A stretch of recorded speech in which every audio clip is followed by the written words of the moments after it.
కల్కి 2898 AD leak అయిన details, posters, అలాగే గ్లిమ్స్ ఈ డాట్స్ అన్నిటిని కనెక్ట్ చేస్తూ దాన్ని బట్టి స్టోరీ ఇలా ఉండబోవచ్చు అని ప్రొడక్ట్ చేయడం జరుగుతుంది. అలాగే పాస్ట్ 3 days గా ఈ సినిమాలో ఉన్న క్యారెక్టర్స్ గురించి రీసెర్చ్ చేసి మరి ఈ వీడియోలో చెప్పడం జరిగింది. అంటే మనందరికీ తెలిసిందే, నాగశ్విన్ పురాణాల్లో ఉన్న స్టోరీని ఇన్స్పిరేషన్ గా తీసుకుని దానికి ఒక సైఫై టచ్ ఇచ్చి కల్కి మూవీని తీయబోతున్నారని.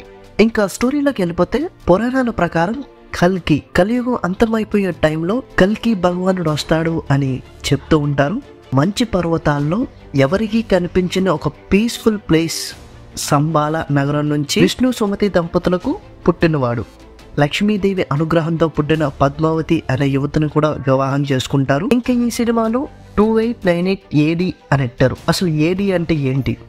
అన్నో domini in the year of our lord అని చెప్పుకుంటారు. యూనివర్స్ ఆల్మోస్ట్ డిస్ట్రాయ్ అయిపోయే స్టేజ్లో అప్పుడే రైడర్స్ అంటే రూలర్స్ అనమాట. అంటే ఇప్పుడు జనాలను ఎలా రూల్ చేస్తున్నారో ఆ టైంలో కూడా అలానే రూల్ చేస్తారు. పోతే అక్కడ జనాల్ని చాలా హింసిస్తారు, ఆల్మోస్ట్ స్లేవ్స్ లా చేసుకుంటారు. అధర్మం ఉన్న చోట ధర్మం అనేది డెఫినెట్ గా ఉంటుంది. కాబట్టి అప్పుడు కూడా కొంతమంది మంచి వాళ్ళు ఈ రైడర్స్ కి ఎదురు తిరుగుతారు. పోతే వాళ్ళ దగ్గర ఉండే అడ్వాన్స్డ్ వెపన్స్ వీళ్ళ దగ్గర ఉండకపోవచ్చు, అలాగే వాళ్ళ శక్తి ముందు వీళ్ళు నిలబడలేకపోవచ్చు. ఇక్కడ మళ్ళా ఈ రైడర్స్ అందరూ కూడా ఒక డిమాండ్ కోసం పనిచేస్తూ ఉంటారు.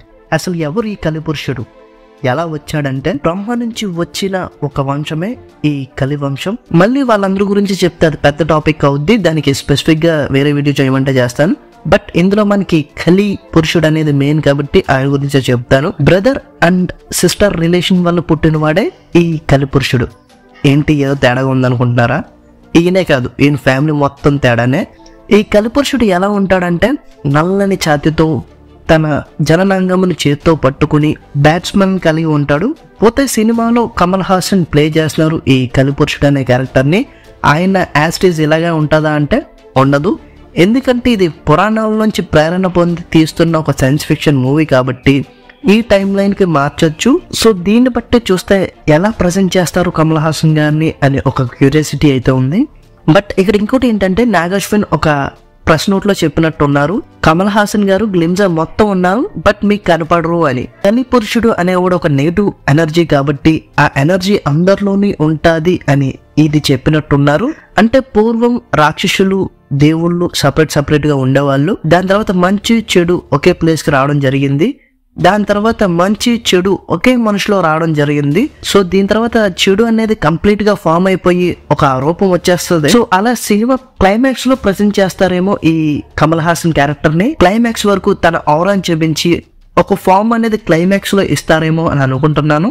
Technology far better than this time కాబట్టి అప్పుడు కూడా పూర్ అండ్ రిచ్ ఉన్నప్పటికీ కూడా వాళ్ళ దగ్గర కూడా వాళ్ళకి కావాల్సిన టెక్నాలజీ అందుబాటులో ఉంటుంది కాబట్టి వాళ్ళు ఒక కల్కిని రీక్రియేట్ చేయాలని అనుకుంటారు.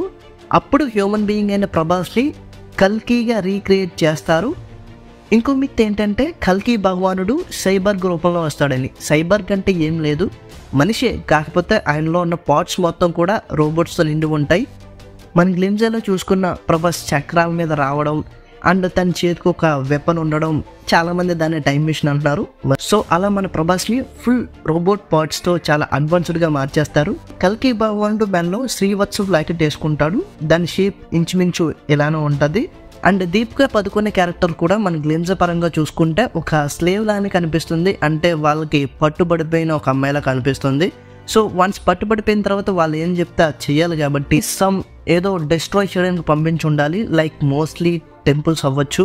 ఆ టైంలో మన ప్రభాస్ అక్కడికి వెళ్ళి దాన్ని ఆపడం ద్వారా దీపికాకి అండ్ అలాగే ప్రభాస్ మధ్య ఒక చేజింగ్ సీక్వెన్స్ కూడా ఉండబోతుంది. ఇది ఆల్రెడీ లీక్ అయిపోయింది. అండ్ అలాగే ఆ చేజింగ్ సీన్ కూడా ఎపిక్ లెవెల్లో ఉండబోతుంది. అలాగే కల్కి భగవానుడు రాక్ కోసం సప్త చిరంజీవులు వెయిట్ చేస్తున్నారు. అంటే పురాణాల్లో తీసుకుంటే కొంతమంది సప్త చిరంజీవులు అని ఉంటారు కదా, అండ్ వాళ్ళు ఈ అధర్మాన్ని ఎదిరించడానికి కల్కితో కలిపి ఫైట్ చేసే అవకాశాలు ఉన్నాయి. అందువలనే ఈ సినిమాలో హ్యూజ్ కాస్టింగ్ జరిగింది. ఈ క్యారెక్టర్స్ లో కూడా మనందరం ఈగర్ గా వెయిట్ చేసే క్యారెక్టర్ హనుమాన్ క్యారెక్టర్. ఈ భూమి మీద రామస్మరణ ఉండేంత వరకు హనుమాన్ ఈ భూమి మీద ఉంటాడని ప్రామిస్ చేస్తాడు రాముడికి. అలా ఆ రామస్మరణ ఆగిపోయే టైం వచ్చేసరికి హనుమంతుల వారు ఎంట్రీ ఇవ్వచ్చు. అలాగే ఇంకో ఇంట్రెస్టింగ్ పాయింట్ ఏంటంటే అనంత పద్మనాభ స్వామి 7th డోర్ మిస్టరీ 2898 ADలో కూడా ఆ గుడి ఇంకా ఉందా అంటే ఎవరు డిస్ట్రాయ్ చేయకుండా ఆర్ డిస్ట్రాయ్ చేయడానికి ఏదో ప్రాబ్లం వచ్చి ఉండొచ్చు కదా, ఎప్పట్లాగే అప్పుడు కూడా భయపడి ఉండొచ్చు. లైక్ ఒక బంధన ఉంది కదా ఆ డోర్కి, అందువల్ల మనుషులు ఎవరు వెళ్ళకపోయి ఉండొచ్చు. దానికి దగ్గరలోన దూరంగానో ఒక సొరంగం లాంటిది క్రియేట్ చేసి ఆ సొరంగంలోంచి వెళ్ళడానికి వీలుగా ఈ రోబోట్ను పంపించవచ్చు. అంటే మనకి గ్లిమ్స్లో కనిపిస్తుంది కదా, రోబోట్ లోపలికి వచ్చినప్పుడు ఒక లింగం మనకి ప్రత్యక్షం అవుతుంది. ఇంత చేసి ఆ టెంపుల్ లోపలికి వెళ్తున్నారంటే వాల్యుబుల్ థింగ్ ఏదో ఉంటుంది అక్కడ. సో దానికి రక్షణగా మన అశ్వత్థామ అక్కడే కాపలా కాస్తూ ఉండొచ్చు.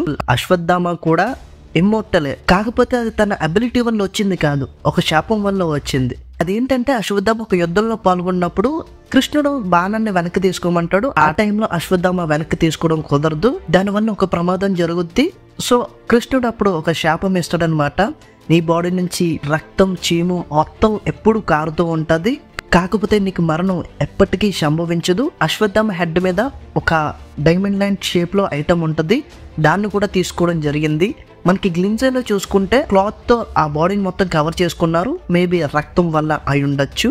At the same time head మీద చూసుకుంటే ఒక బ్లడ్ డ్రాప్ కనిపిస్తుంది మనకి, కాబట్టి డెఫినెట్గా అశ్వత్థామే అయి ఉండాలి అండ్ ఆ గుడిని కాపలా కాస్తూ ఉండాలి. పోతే అసలు సప్త చిరంజీవులు దేవుళ్ళు వాళ్ళందరూ ఎందుకు వస్తారు, వాళ్ళకి అవసరం ఏముంది? ఇక్కడ కల్కి భగవానుడు నిజంగా రాలేదు కదా, ఒక హ్యూమన్ బీయింగ్ ని కల్కిగా రీక్రియేట్ చేశారు కదా, ఒక సూపర్ హీరోలో ప్రజెంట్ చేశారు కదా, అలాంటప్పుడు ఎందుకు సాయం చేస్తారు అని ఒక డౌట్ రావచ్చు. మనకి హిందూ పురాణాల్లో ఎక్కువగా కనిపించేది వినిపించేది ఏంటంటే ధర్మం ఎవరి వైపు ఉంటే వాళ్ళే గెలుస్తారు. సో దీన్ని బట్టి చూస్తే వీళ్ళందరూ మంచి కోసమే పోరాడుతున్నారు కాబట్టి ఈ దేవుళ్ళ సాయం కూడా అందుతుంది. అలాగే ఇక్కడ ఇంకో విధంగా కూడా ప్లాన్ చేయొచ్చు, రియల్ కల్కి భగవానుడు కూడా రావచ్చు ప్రభాస్ రూపంలో. అది సెకండ్ పార్ట్కి ఎలివేషన్లో పెట్టుకుంటే మాత్రం మ్యాడ్ అయిపోతారు జనాలు, మామూలుగా మ్యాడ్ అవరు. సో ఓవరాల్గా ఈ డౌట్స్ అన్నిటినీ కలుపుకొని ఒక ప్రాపర్గా అండ్ అన్నీ తెలిసిన తర్వాత వీడియో చేద్దామని వాటి మీద 3 రోజుల నుంచి రీసెర్చ్ చేసి ఈ వీడియో చేయడం జరుగుతుంది. ఈ వీడియో మీకు ఎలా అనిపించిందో కింద కామెంట్ చేసేయండి. వీడియో నచ్చితే లైక్, అలాగే ఫ్రెండ్స్ అండ్ ఫ్యామిలీతో షేర్ చేసుకోండి. అండ్ మర్చిపోకుండా మా ఛానల్ని ఫస్ట్ ఆ సబ్స్క్రైబ్ బటన్ ఏదో గుడ్డండి గురువు గారు కొట్టేయచ్చు కదా.